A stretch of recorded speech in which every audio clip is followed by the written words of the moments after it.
kan, Lufa sekarang ni hanya busy dengan Nuna.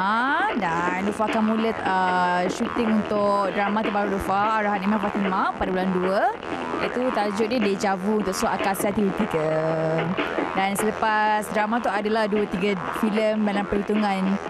Masih lagi dalam perancangan, mana satu Lufa nak pilih. InsyaAllah 2012 4. Dan yang akan Lufa shoot lagi, tak tahu lagi berapa. Yang akan keluar pertama Azura. Yang kedua Sam, Saya Amat Mencintaimu. Yang ketiga Hantu Kapcai. Dan yang keempat Lemak Kampung Santai. Kalau tahun lepas Lufa banyak disulamkan dengan kontroversi. Tahun ni insyaAllah dengan bakat Lufa dalam bidang pengacaraan dan juga lakonan, insyaAllah benda tu akan slowly pudar dan Lufa boleh alih pandangan orang tentang kontroversi tu ke bakat. Slowly lah, macam Lufa cakap, Nuna baru disiarkan, orang baru tengok Lufa punya potensi dalam Nuna baru-baru untuk bulan pertama, dan insyaAllah untuk bulan-bulan seterusnya makin meningkat.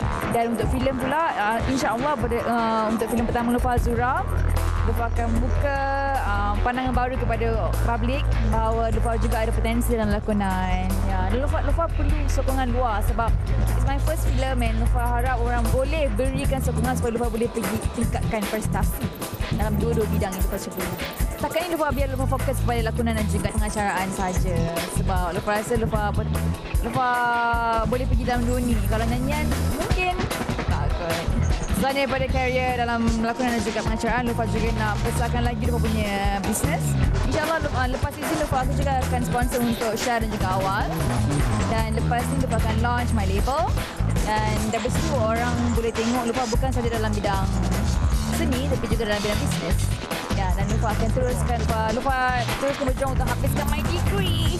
Kepada semua peminat Gua TV, jangan lupa saksikan Azura pada 2 hari bulan 2 2012 di kawasan terdekat anda dan Hantu Kapcai.